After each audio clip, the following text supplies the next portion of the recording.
welcome to the channel. In this video, we are going to discuss about the portrait of a lady written by Khushwant Singh. Khushwant Singh ने इस पूरे pros में क्या करा है, अपनी दादी माँ के बारे में लिखा है, उनका चित्रण करा है, उनका पोर्ट्रेट करा है और खुशवंत सिंह खुद ही यहाँ पे क्या कर रहे हैं, कहानी को कह रहे हैं प्रोज में. इसी वजह से इसको फर्स्ट पर्सन नरेशन में लिखा गया है. तो आइए हम लोग स्टार्ट करते हैं. तो खुशवंत सिंह कहते हैं कि जो मेरी दादी है ना, वो बाकी सारी दादियों की तरह क्या है, बूढ़ी दिखती है. हम उनको 20 सालों से जान रहे हैं, 20 सालों से देख रहे हैं और जब से हम उनको देख रहे हैं ना, वो बूढ़ी ही लगती है और उनके चेहरों पे ना पूरा झुर्रियों का जाल बना हुआ है.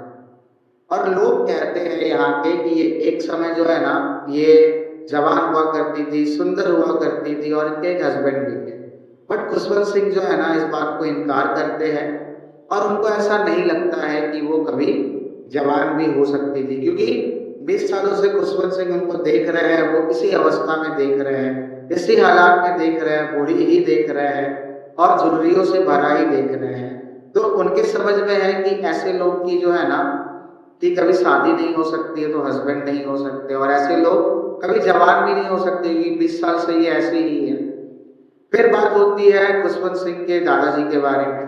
तो जो दादाजी की तस्वीर थी, वो एक ड्राइंग रूम में आगदानी के ऊपर यानी कि मेंटल पीस के ऊपर टंगी हुई थी और उस तस्वीर में दादाजी एक बहुत बड़ी सी पगड़ी को पहने हुए थे, ढीले ढाला कपड़ा को पहने हुए थे और उनकी जो दाढ़ी थी वो इतनी बड़ी थी कि छाती तक पहुंच चुकी थी और दाढ़ी की जो कलर थी वो सफेद थी.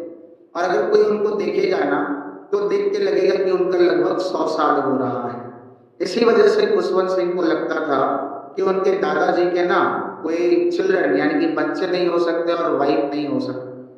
उनके सिर्फ और सिर्फ ग्रैंड चिल्ड्रन हो सकते हैं, यानी कि पोता और पोतियां हो सकती हैं. तो फिर खुशवंत सिंह कहते हैं ना कि ये जो थॉट है, ये जो सोच है कि हमारी दादी माँ जो है ना, ये कभी जवान हुआ करती थी, कभी सुंदर हुआ करती थी और उनके एक हस्बैंड थे, ये थॉट जो है ना काफी ज्यादा रिवॉल्टिंग है, मतलब घृणास्पद है और इस बात को हम मान ही नहीं सकते हैं. तो फिर खुशवंत सिंह अपने दादी के अपीयरेंस के बारे में बात करते हैं कि उनकी दादी कैसी थी, छोटी थी, उनकी दादी मोटी थी और थोड़ी सी झुकी हुई थी और वो क्या करती थी, अपना जो घर है उसमें हॉबल्ड करते रहती थी, मतलब धीरे धीरे चलती रहती थी. और जब वो चल रही होती थी तो एक सफेद कलर की साड़ी पहनती थी, इसमें बिल्कुल भी कोई भी दाग नहीं था और वो अपने हाथ को क्या करती थी, अपने कमर पे रखती थी ताकि वो अपने स्टूप को क्या कर सके, बैलेंस कर सके. तो फिर खुशवंत सिंह कहते हैं कि ये जो मेरी दादी है ना, वो चेहरे से भले ही सुंदर ना हो, लेकिन ये जो सोल है ना, ये सोल से बहुत ज्यादा सुंदर है. क्यों बहुत ज्यादा सुंदर है? तो उसकी सुंदरता को बयां करने के लिए वो उनको कंपेयर करते हैं जो विंटर लैंडस्केप होता है ना माउंटेन का. तो माउंटेन में जाएंगे और अगर ठंड हो तो वहाँ पे स्नोफॉल होता है और जब स्नोफॉल होता है ना, तो हम क्या देखते हैं कि बर्फ जो है ना, जो पृथ्वी के ऊपर होता है, बहुत दूर दूर तक विस्तार हुआ होता है, एक्सपेंस हुआ होता है और जहां तक नजर जाएगा आपको वो व्हाइट कलर का क्या दिखेगा, स्नो ही दिखेगा. और उस व्हाइट कलर का स्नो हम लोग को क्या देता है, शांति देता है, संतोष देता है, सुकून देता है. तो उसी तरह से खुशवंत सिंह कहते हैं कि ये जो मेरी दादी है ना, उनके पास जब हम बैठते हैं, जब उनसे बातें करते हैं, तो उनसे भी हमको क्या मिलता है, बहुत सुकून मिलता है, बहुत शांति मिलता है और बहुत संतोष मिलता है. तो इस तरह से वो कहते हैं कि मेरी दादी माँ जो है, वो भले ही चेहरे से सुंदर ना हो, लेकिन दिल की जो है वो बहुत अच्छी. तो फिर अब यहाँ से प्रॉपर कहानी स्टार्ट होती है उनके और दादी के रिलेशन. तो बात है बचपन.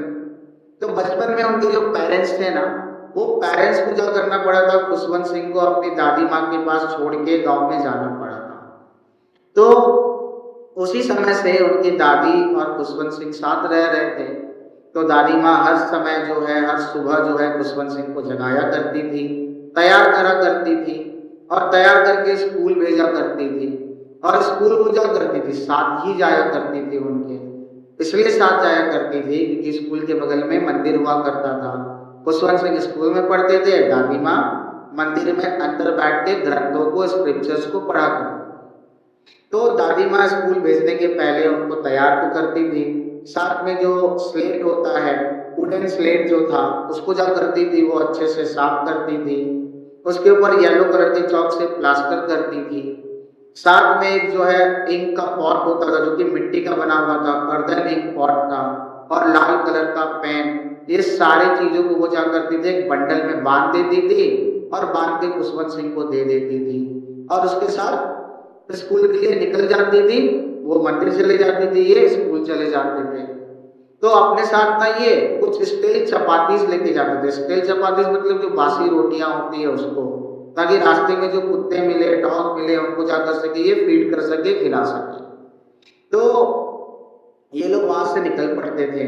उसके पहले ये लोग क्या करते थे, ब्रेकफास्ट करते थे, खाना खाते थे, सुबह का नाश्ता करते थे। तो सुबह के नाश्ता में ये लोग ना थिक मोटी सी स्टील, यानी कि अगर हम कहें तो स्टील चपातीस का मतलब है बासी रोटी खाते थे। उसके ऊपर उसकी दादी माँ जो है बटर और शुगर को पूरा लगा के फैला देती थी। तो वही खा के भी जाते थे और वही साथ में कुत्तों के लिए लेके भी जाते थे। तो जब खुशवंत सिंह जो है स्कूल पहुंच जाते थे, तो वहां पे उनको बरंडा में बच्चों लोगों को दोनों तरफ बैठा के अल्फाबेट को पढ़ाया जाता था और मॉर्निंग प्रेयर को कराया जाता था, और दादी माँ अंदर बैठ के स्क्रिप्चर पढ़ती थी। तो जब खुशवंत सिंह का पढ़ाई और दादी माँ का स्क्रिप्चर दोनों हो जाता था, तो वो लोग जैसे वापस घर के लिए निकलते थे और टेम्पल के गेट के पास आते थे, तो अभी बहुत सारे डॉग्स आ जाते थे। तो उन डॉग्स को क्या करती थी दादी माँ, खिलाया करती थी स्टील चपातीस बासी रोटियां को, तोड़ तोड़ कर देती थी। तो जब तोड़ तोड़ कर देती थी, कई सारे कुत्ते होते थे, कई सारे डॉग्स होते थे, तो जिस वजह से उन डॉग्स में क्या हो जाता था, उन रोटी को लेने के लिए झगड़ा हो जाता था, और वो डॉग्स जो है घर तक छोड़ने आते थे उनको और उनकी दादी माँ को ग्रॉल करते करते। ठीक है, तो यहाँ तक हमको उम्मीद है कि सारी बातें जो है आपको क्लियर हो गई होगी। अब एक ऐसा दौर आता है, एक ऐसा समय आता है जहाँ पे कि उनके पेरेंट्स जो है वो सेटल्ड हो गए थे सिटी में। तब वो दादी और खुशवंत सिंह दोनों को जो है बुला लेते हैं। तो जब वो लोग शहर जाते हैं, तो वहाँ पे अभी भी दादी माँ और वो एक ही रूम में रहते हैं। दादी माँ ही उसको तैयार करती है, दादी माँ ही उसको नहलाती है। लेकिन अब एक चीज बदल गया था कि अब जो है ना वो दादी माँ के साथ स्कूल नहीं, मोटर बस में स्कूल जाते हैं। अब जो वो न्यू इंग्लिश मीडियम स्कूल जा रहे हैं, वहाँ पे उनको जो है गॉड के बारे में या स्क्रिप्चर के बारे में नहीं पढ़ाया जा रहा है, पढ़ाया जा रहा है तो सिर्फ इंग्लिश वर्ड्स के बारे में पढ़ाया जा रहा है और वेस्टर्न साइंसेस एंड लर्निंग के बारे में पढ़ाया जा रहा है। तो दादी माँ ना अभी भी उनके साथ ही रहती थी, तैयार करती थी, और जब वो स्कूल से आते थे तो खुशवंत सिंह से पूछा करती थी आज स्कूल में क्या क्या पढ़ाया गया। तो वो कहते थे कि अभी जो है ना हम लोग को इंग्लिश का वर्ड सिखाया जा रहा है, वेस्टर्न साइंस के बारे में और लर्निंग के बारे में सिखाया जा रहा है, इन सारी चीजों के बारे में जो है ना हमको सिखाया जा रहा है। तो दादी माँ ये सुनकर थोड़ी चिंतित हो गई कि भाई ये पढ़ाई तो है ही नहीं पढ़ाने का, और ये पढ़ाई के ऊपर तो उनको विश्वास ही नहीं था, क्योंकि वो ओल्ड फिलोसॉफी के ऊपर बिलीव करती है और उनके लिए भगवान के बारे में पढ़ाना, स्क्रिप्चर्स के बारे में पढ़ाना जरूरी होता है, जो कि स्कूल में नहीं पढ़ाया जा रहा था। तो एक दिन खुशवंत सिंह कहते हैं कि स्कूल में हम लोग को म्यूजिक का क्लास दिया गया। तो दादी माँ अपने मन में सोचती है कि ये म्यूजिक तो जो है बहुत बुरे लोगों का चीज है, अच्छे लोगों का चीज नहीं है। जो अच्छे लोग होते हैं वो म्यूजिक नहीं सीखते हैं।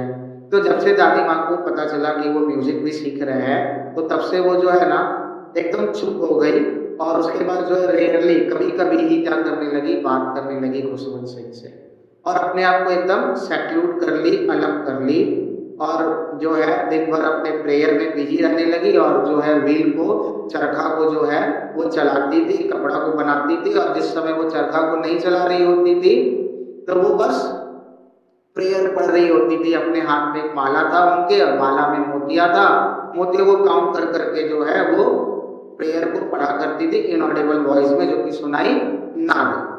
और दिन के टाइम पे ही वो बस आराम करा करती थी, और उसमें भी वो क्या करती थी, जो उनका सिटी का हाउस था, बरांडा था, वहाँ पे बहुत सारे स्पैरोज आते थे, उसी को ब्रेड का थोड़ा थोड़ा टुकड़ा करके वो खिलाती थी। यही उनका दिनचर्या था।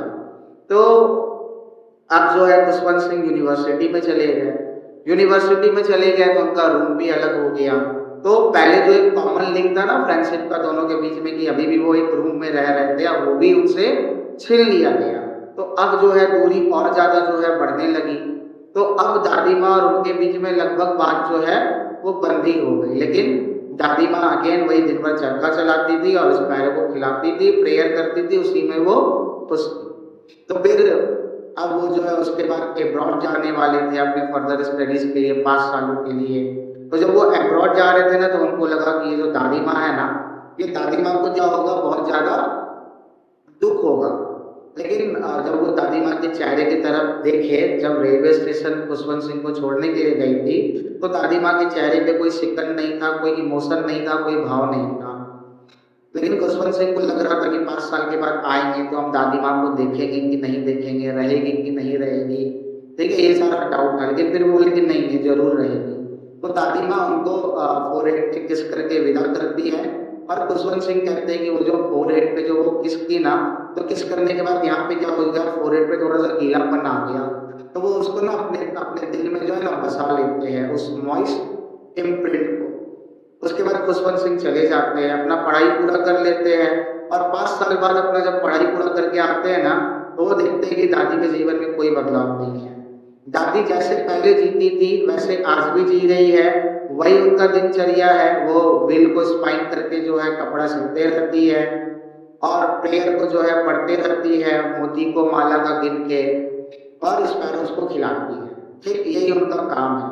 लेकिन अचानक से वो एक दिन देखते हैं, क्या देखते हैं एक दिन, कि उनकी दादी के बिहेवियर में बदलाव आ गया है और वो प्रेयर पढ़ना जो है बंद कर दी है और वो अपने सारे नेबर्स को के वोमेन को इकट्ठा कर ली है और वो क्या कर रही है, एक गीत को जो है गा रही है, जैसे कि कोई वॉरियर घर आ रहा हो वैसे एक गीत को जो है वो गाने लगती है, जो कि काफी अनयूजुअल था।